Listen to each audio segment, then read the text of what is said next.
चंदा और अनुभव दोनों की प्यास बुझ चुकी थी, लेकिन दोनों अब भी एक दूसरे से लिपटे हुए बिस्तर में पड़े हुए थे। अनुभव ने इत्मीनान की सांस ली। आज उसने अपने दिल की बात चंदा को कह डाली थी, और चंदा ने भी उसकी किसी भी बात का बुरा नहीं माना था। अभी थोड़ी ही देर हुई थी कि अनुभव ने चंदा को फिर से अपने आगोश में ले लिया था। अनुभव अब भी चंदा के होंठ चूमे जा रहा था। दूर कोने में अजिंक्य चूहे का रूप लेकर सब कुछ तभी से सुने जा रहा था। चंदा ने मौका पाते ही अनुभव की सीने को चूमते हुए पूछ ही लिया, क्या सचमुच तुम मीरा का इस्तेमाल करने के लिए ही प्यार करने का दिखावा कर रहे थे, या वो तुम्हें पसंद भी थी? अनुभव को चंदा की बात में ईर्ष्या की जलन लगी। उसने छेड़ते हुए चंदा को बोला, तुम्हें क्या लगता है चंदा, क्या मीरा दिखने में खूबसूरत नहीं है? बहुत ही खूबसूरत है वो। चंदा ने अनुभव को चूमना रोककर उसकी तरफ गुस्से से देखा। लेकिन तुम्हारे आगे क्या है वो? मीरा को तो इतने करीब से देखा भी नहीं मैंने, बल्कि उसने इतना पास आने ही नहीं दिया। चंदा ने जोर से अनुभव के सीने पर चिकोटी काटी। अनुभव ने उफ तक ना किया। चंदा उसके सीने को चूमते हुए गालों पे आ गई। मेरा प्यार, मेरा जिस्म, सब कुछ तुम्हारा ही है। लेकिन ये याद रखना अनुभव कि मैं मीरा नहीं। अगर तुमने मेरे साथ किसी किस्म की धोखेबाजी की, तो जैसे बेशर्मी से जिस्मो जान तुम्हारे हवाले कर रही हूं, वैसे ही तुम्हारी जान लेने में भी हिचकिचाऊंगी नहीं। चंदा की ये चेतावनी खोखली नहीं थी। इतनी बात तो अनुभव भी समझ चुका था। अनुभव ने चंदा को अपने सीने से लगाकर कहा, मेरी रानी, मैं तुम्हें ऐसे ही प्यार करता रहूंगा। हम दोनों को अभी और भी रास्ते तय करने हैं, साथ साथ। पहले तो वीर सिंह को रास्ते से हटाकर मैं हम दोनों का इंतकाम लूंगा। फिर मीरा की बारी आएगी, उसे तो मैं तुम्हारी दासी बनाकर रखूंगा। चंदा अपने दाएं हाथ से अनुभव के बालों को सवारते हुए बोल पड़ी, नहीं नहीं, बिल्कुल नहीं। मीरा को मैं जिंदा ही नहीं रहने दूंगी। एक बार वीर सिंह का काम तमाम हो जाए, फिर मीरा को तड़पा तड़पा कर मारूंगी। अनुभव ने बड़े ही कठोरता से चंदा की ओर देखा। जैसी तुम्हारी मर्जी, तुम्हें जो ठीक लगे कर लेना। मुझे क्या फर्क पड़ता है, मीरा मरे या जिए, बस मुझे उसके यौवन के 100 बरस चाहिए। चंदा को अनुभव की ये बात बुरी लगी, क्योंकि इसका ये अर्थ हुआ कि अनुभव कम से कम मीरा से ब्याह तो करेगा। चंदा को लगा कि अभी से अनुभव की हर बात को ठुकराना ठीक नहीं होगा। जब समय आएगा तो देख लिया जाएगा। अभी तो अनुभव के साथ आ जाने से चंदा को सब आसान लग रहा था। अनुभव ने करवट लेते हुए चंदा को बिस्तर पे डाल दिया और उसकी पीठ को बेतहाशा चूमने लगा। जब चंदा और अनुभव फिर से और पास आ गए, तो चुपके से अजिंक्य चूहे के रूप में ही वहां से निकल पड़ा। दोपहर होने के बावजूद भी ठंडी ठंडी हवा चल रही थी। मीरा नहाकर अपने बाल सुखाते सुखाते छत पर चली गई थी। उस दिन का मौसम बहुत ही अच्छा था। मीरा छत पर खड़ी रहकर उस ठंडी ठंडी हवा का लुत्फ उठा रही थी। मीरा को मौसम बहुत अच्छा लग रहा था। आज मीरा का स्वभाव कुछ खुश मिजाज था। मीरा ने अपने बाल हवा में छोड़ दिए थे, और हवा के साथ साथ मीरा के बाल उड़ रहे थे, और वही बाल पलटकर मीरा के चेहरे पर आ जा रहे थे, क्योंकि हवा भी आज चंचल थी। मीरा बार बार अपने चेहरे से बाल हटा रही थी, पर तेज हवा के कारण वो बाल फिर से मीरा के चेहरे पर चले जा रहे थे। तभी कहीं आसमान से चक्कर काटता हुआ एक बाज वहां आ गया, जिसे इतने पास देखकर मीरा को अचंभा हुआ। मीरा की खुशी एकदम से गायब होकर आश्चर्य में तब्दील हो गई, क्योंकि कुछ ही पल में वो बाज पंख फड़फड़ाते हुए अजिंक्य में तब्दील हो गया था। अजिंक्य ने कहा, तुम्हें ढूंढते हुए मैं कब का यहाँ आ चुका था। वहां आसमान से सब देख रहा था। मीरा ने अजिंक्य से कहा, म्हारे को इतना गुस्सा कभी नहीं आया थारे पर जितना आज आया। इससे पहले कि मैं तुझ पर और गुस्सा हो जाऊं, जो बात है वो बता और यहाँ से चला जा भाई। फिर किसी ने थारे को देख लिया तो बवाल हो जाएगा। अजिंक्य को बहुत मजा आ रहा था मीरा की ये हालत देखकर, पर वो उसको और दुखी नहीं देखना चाहता था, इसलिए उसने उसका ज्यादा मजाक नहीं उड़ाया। तुम हमेशा इतने गुस्से में क्यों रहती हो? मैं तो हमेशा तुम्हारा साथ देता हूँ, लेकिन पता नहीं तुमको क्या हो जाता है। और मैं ये हंसी मजाक की चीजें करता रहता हूँ ताकि तुम्हें हंसा सकूं। देखो, तुम अभी भी गुस्से में हो। अगर थारे को इतना ही शौक है मारे को हंसाने का, तो तू ना थोड़ी अक्ल की बात भी कर लिया कर। तू ना हमारे छोटे भाई की तरह है। वो क्या है? हमारा छोटा भाई तो है ना, लेकिन तुझे देखकर कुछ ऐसा ही लाग्यो है। मीरा ने बड़ी ही सादगी से अजिंक्य को कहा। मीरा की बात सुनकर अजिंक्य भी भावुक हो गया। अब तो तुमने मुझे अपना भाई भी मान लिया है। अगर ऐसी बात है ना, तो कुछ बताना है। वो इंसान इस सभी महल के लोगों को गुमराह करने की कोशिश कर रहा है। तुम्हारा शुभ चिंतक होने के नाते ये मेरा फर्ज भी है और अब तो मेरा हक भी है। मुझे ये भी पता है कि तुम मेरी बात पर विश्वास नहीं करोगी। जो मैं बताने जा रहा हूँ वो कड़वा सच है। मीरा को अजिंक्य की बात में गहराई लगी। क्यों पहेलियां बुझाई जा रहा है? जो है वो साफ साफ कह दे। अगर तेरे पास कुछ ना है कहने को, तो इतनी भूमिका मत बांध। तू छोटा भाई जैसा है मारा। अजिंक्य ने मीरा से कहा। ये जो अनुभव है ना, जो महल में बहुत शान से घूमता फिरता है, वो बहुत ही बड़ा झूठा और मक्कार किस्म का आदमी है। वो तुम सभी लोगों को बहुत बड़ा धोखा दे रहा है, खास तौर से तुझे।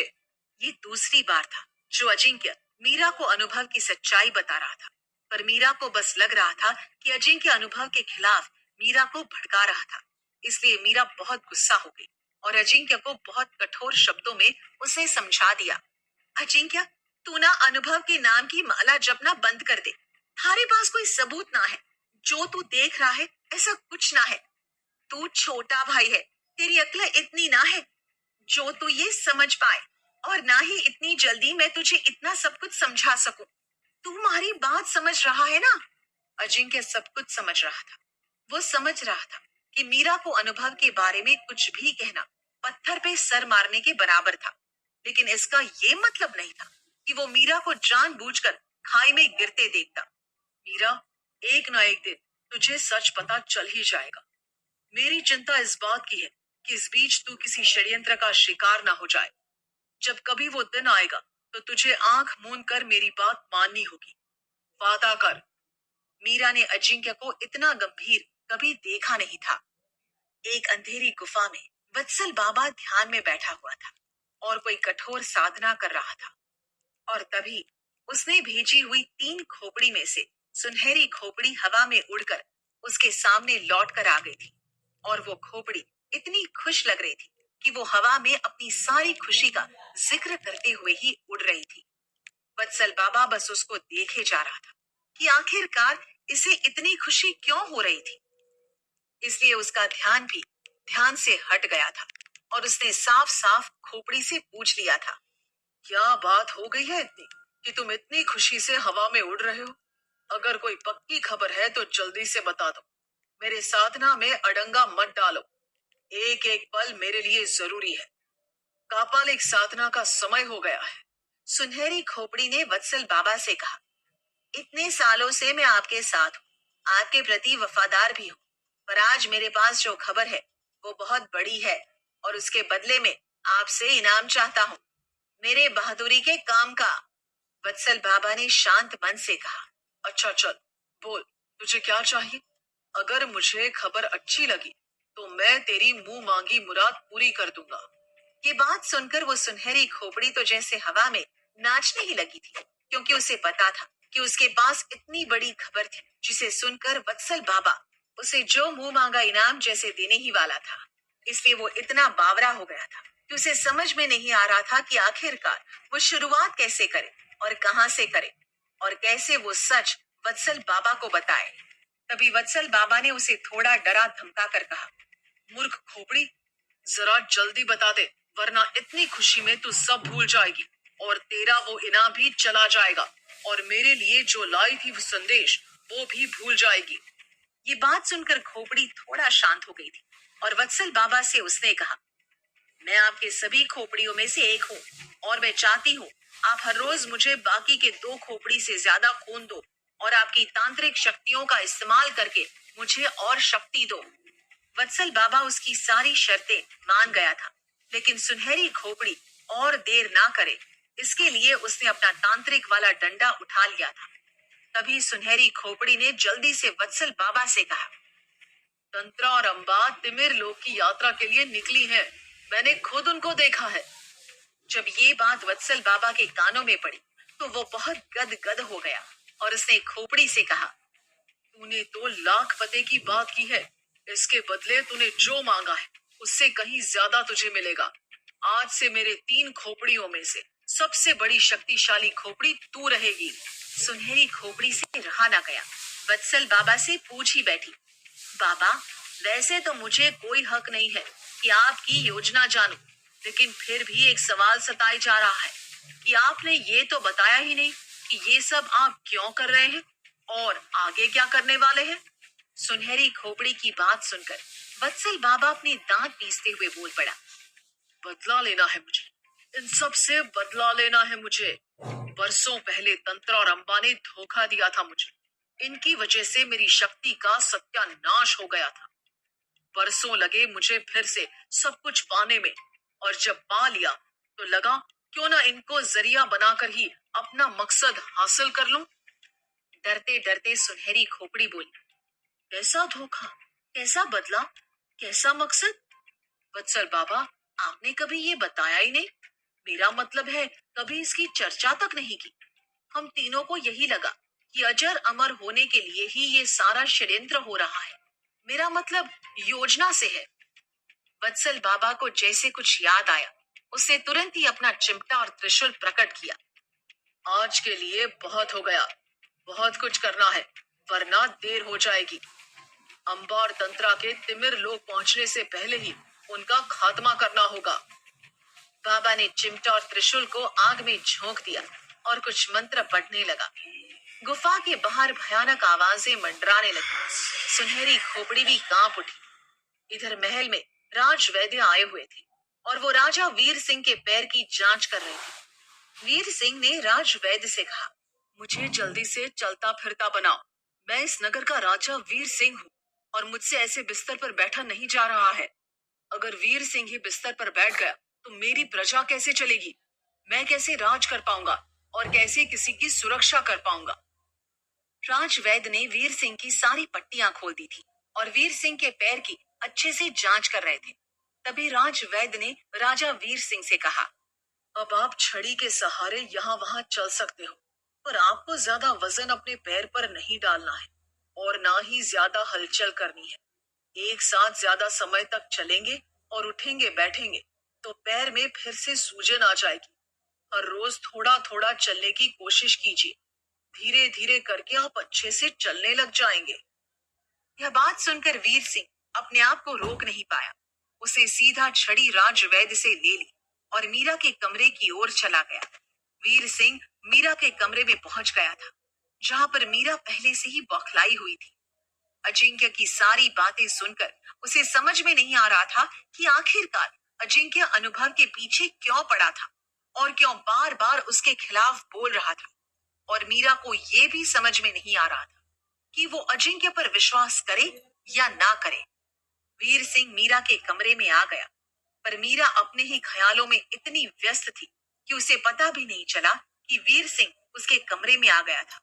जैसे वीर सिंह मीरा के कमरे में गया, वैसे ही अपनी छड़ी दिखाकर मीरा से बोला, देख मीरा, अब मैं छड़ी के सहारे चलने लगा हूँ। अब मैं फिर से अपने महल पर राज करूंगा और मुझे अब दिन रात बिस्तर पर बैठे रहने की भी कोई जरूरत नहीं है। वीर सिंह ने मीरा को इतनी बड़ी बात बता दी थी, पर फिर भी मीरा को इस बात में जरा सी भी दिलचस्पी नहीं थी। वो अपने ही ख्यालों में व्यस्त थी। वीर सिंह को ये देखकर बहुत ही ज्यादा बुरा लग गया था, पर फिर भी वीर सिंह मीरा से बात करने की कोशिश जारी रखे हुए था। वीर सिंह ने मीरा को उत्साहपूर्वक कहा, अब तुम्हें कहीं भी अकेले जाने की जरूरत नहीं है। उस दिन मैंने तुम्हें इस सुरंग में अकेला भेजा था। मुझे उस दिन अच्छा नहीं लगा कि मैं तुम्हारे साथ नहीं आ सका। तुम्हें मेरे साथ की जरूरत होकर भी मैं तुम्हारे साथ नहीं था, पर आज से नहीं, आज से मैं हर वक्त साथ रहूंगा, तुम्हें सुरक्षित रखूंगा।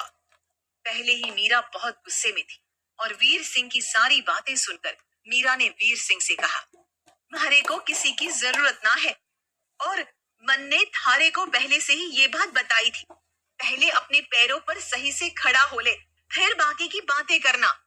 वीर सिंह जानबूझकर बिना किसी भूमिका के ही मीरा को बोला, आज के बाद किसी भी अनजान पुरुष की तुम्हारे कमरे में घुसने की हिम्मत नहीं होगी, क्योंकि अब अगर मुझे ऐसा कुछ लगा तो मैं उसे छोड़ूंगा नहीं। और मैं तुमसे भी यही उम्मीद करता हूँ कि तुम भी मुझे सच ही कहना। क्या मीरा कभी अनुभव के सच पर यकीन कर पाएगी? क्या राजा वीर सिंह को मीरा झुठला पाएगी?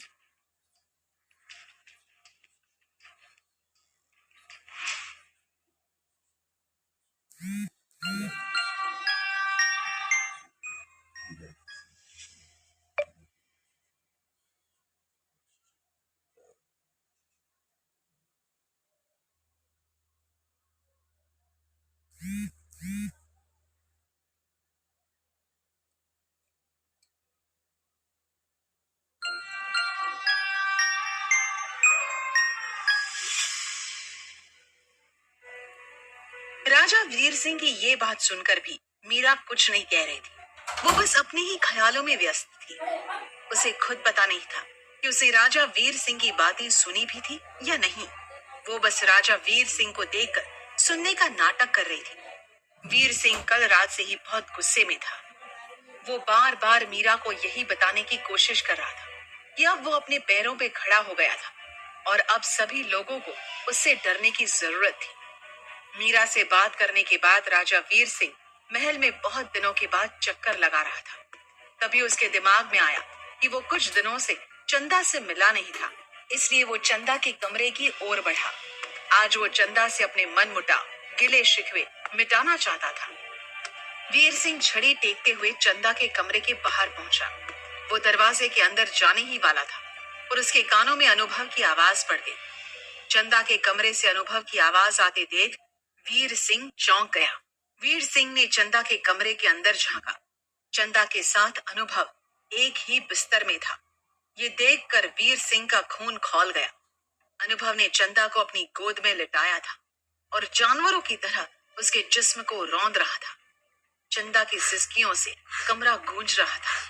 वीर सिंह बस कुछ ही कदम बढ़ा था, तभी चंदा की सिसकियां उसकी हंसी ठिठोली में बदल गई। वो अनुभव की पीठ पर कोड़े बरसाने लगी। अनुभव को चंदा के इस खेल में मजा आ रहा था। साथ ही साथ अनुभव के बोलने का सिलसिला भी जारी था। मैंने अपनी जिंदगी में मीरा जैसी बेवकूफ लड़की नहीं देखी। वो इतनी बड़ी मूर्ख है। तुम देखना, वो अपने साथ किसी को भी कहीं का नहीं छोड़ेगी।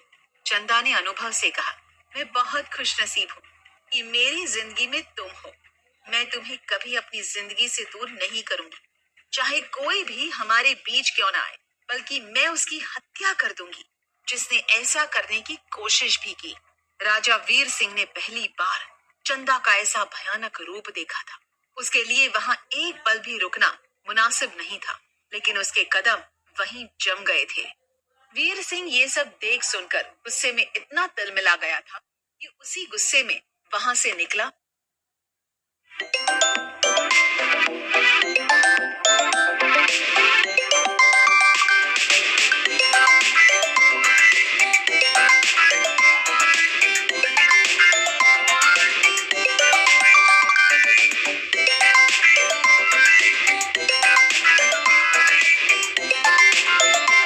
और सीढ़ियों पे उसे ठेस लगी। उसे कुछ भी समझ में नहीं आ रहा था। वो बस चले जा रहा था। सीढ़ियों से उतरने के बाद गुस्से में उसने अपनी छड़ी भी फेंक दी थी। वो मीरा की बेरुखी और चंदा की बेहुदगी की वजह से सख्ते में था।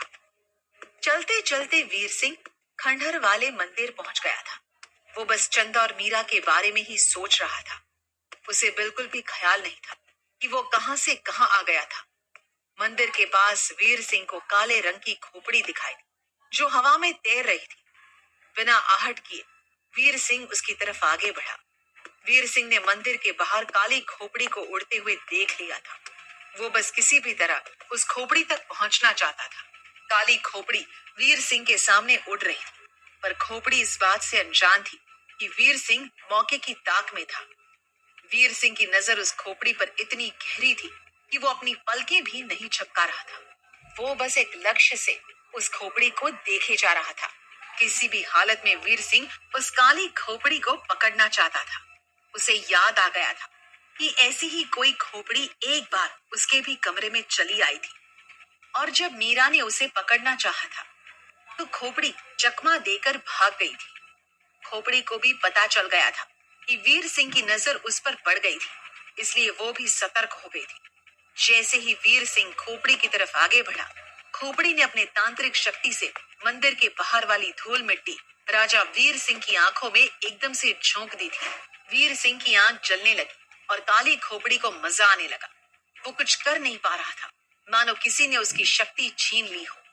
राजा वीर सिंह को कुछ दिखाई नहीं दे रहा था। मिट्टी हवा में ऐसे उड़ रही थी जैसे कि तूफान आ गया था। वीर सिंह को कुछ समझ में नहीं आ रहा था। राजा वीर सिंह वही एक जगह पर बस आगे पीछे कर रहा था। जैसे तैसे वीर सिंह खोपड़ी तक पहुंच गया था। खोपड़ी को लगा कि वीर सिंह को कुछ दिखाई नहीं दे रहा था, इसलिए वो राजा वीर सिंह के बहुत पास चली गई थी। और इसी बात का फायदा उठाते हुए वीर सिंह ने खोपड़ी को अपने हाथ में दबोच लिया था। तभी खोपड़ी ने वीर सिंह पर हमला किया और उसकी उंगलियों को काट खाया। खोपड़ी के इतने जोर से काटने के बाद भी वीर सिंह ने काली खोपड़ी को छोड़ा नहीं था। वीर सिंह और खोपड़ी के बीच चल रहे मुठभेड़ में वीर सिंह मंदिर के बरामदे तक पहुंच गया था और इसी कारण काली खोपड़ी का जादू अब राजा वीर सिंह पर नहीं चल पा रहा था। अब वीर सिंह को भी समझ आ गया कि काली खोपड़ी का जादू मंदिर के परिसर में नहीं चल रहा था। बहुत देर कोशिश के बाद वीर सिंह वहीं पास में गिरे पेड़ की एक टहनी के सहारे उठ पाया और उसकी नजर मंदिर के तहखाने पर पड़ी। और वीर सिंह ने जैसे सोच लिया कि उसे खोपड़ी के साथ क्या करना था।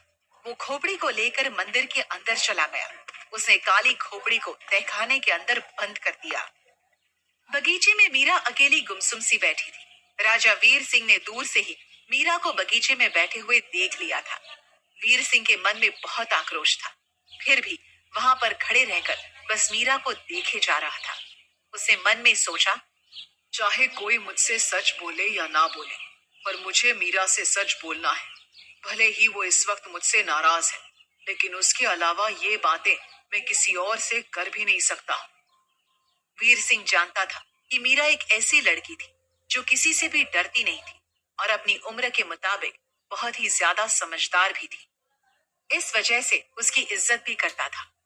वीर सिंह टहनी के सहारे चलकर मीरा के पास चला गया। वीर सिंह ने मीरा से कहा, यहाँ पर हर कोई मुझसे कदम कदम पर बस झूठ ही कह रहा है। हर कोई बस मुझे अंधेरे में रखना चाहता है। महल में कौन क्या कर रहा है और मेरे महल में क्या चल रहा है, महल के बाहर वाले तो है ही, महल के अंदर वाले भी मेरे साथ धोखा कर रहे हैं, मुझसे झूठ बोल रहे हैं। मीरा पहले से बौखलाई हुई थी और ये बात सुन के मीरा गुस्से से तिलमिला उठी।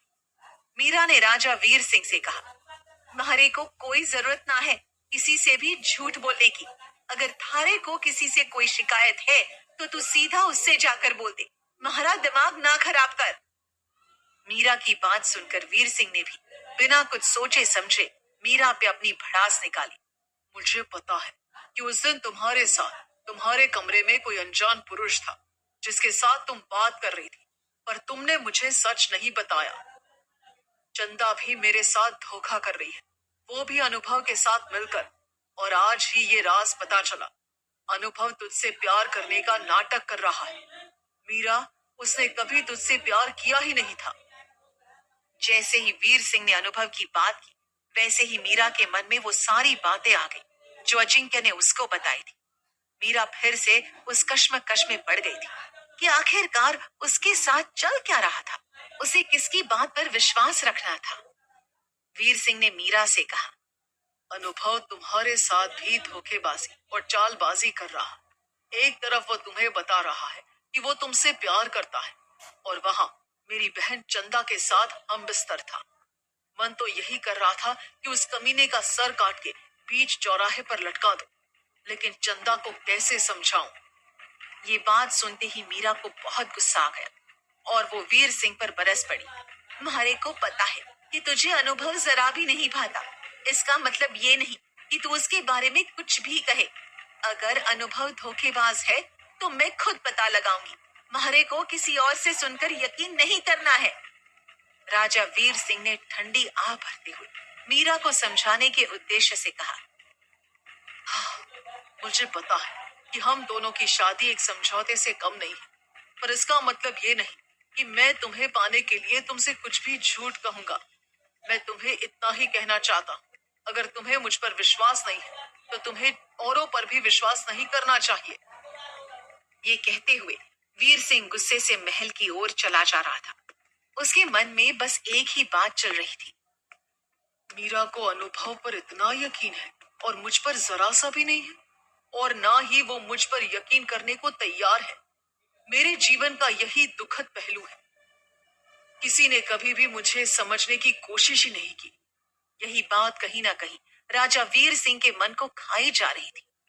अनुभव और चंदा कमरे में बंद थे। अनुभव चंदा को अपनी आगोश में लिए लेटा हुआ था। चंदा बहुत खुश थी अनुभव को उसके असलियत के साथ पाकर, क्योंकि अब अनुभव पर कोई वशीकरण नहीं था।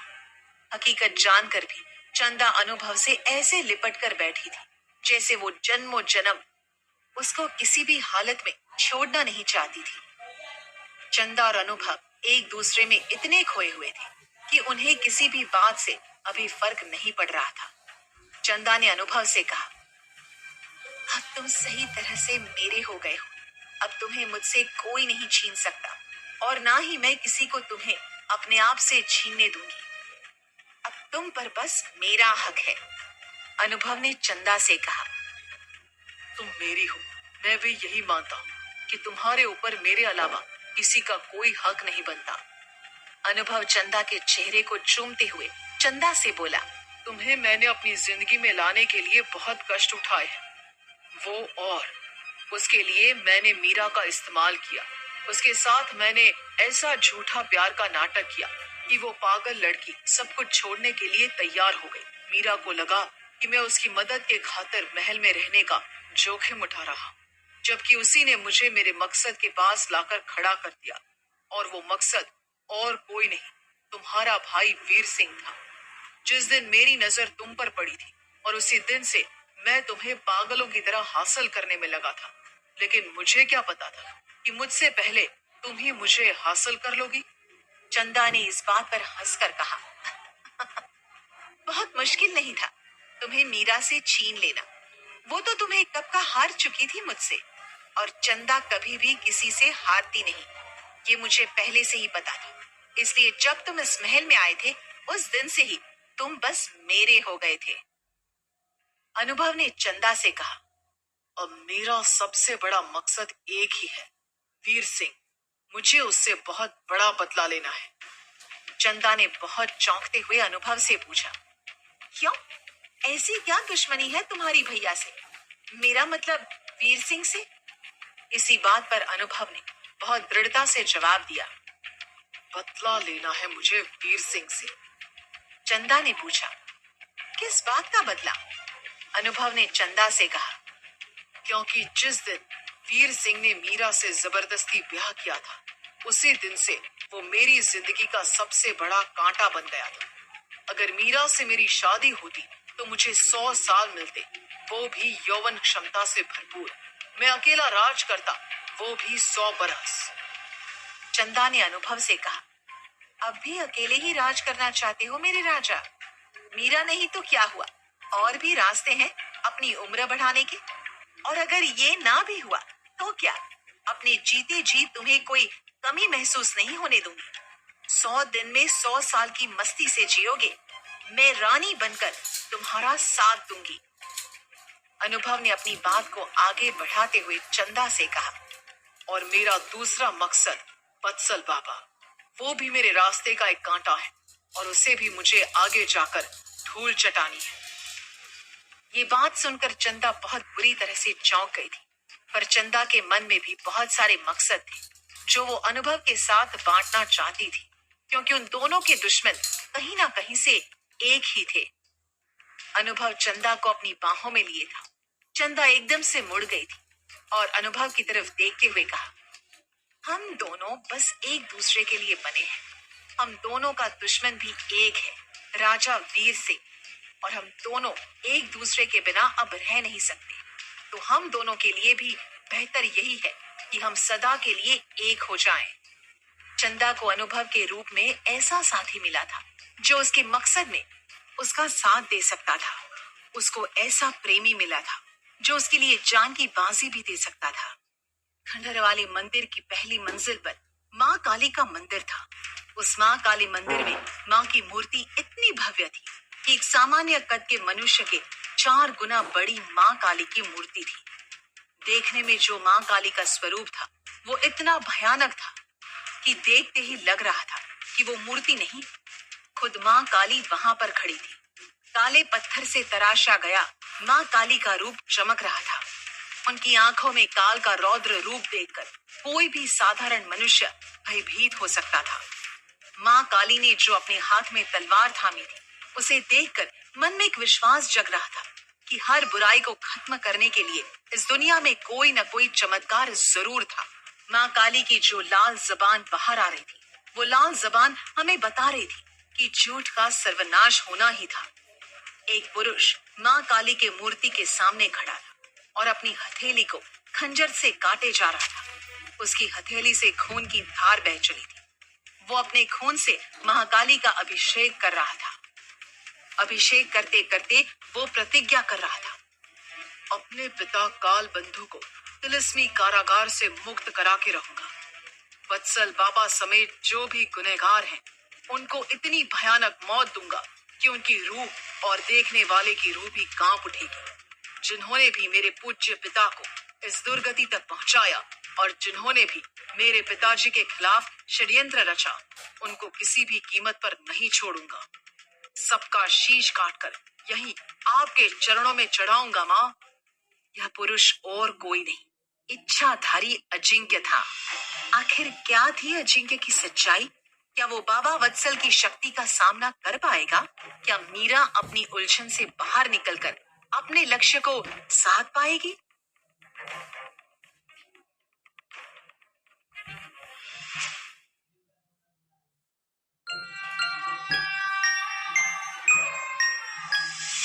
लाइक कमेंट सब्सक्राइब जरूर कीजिएगा।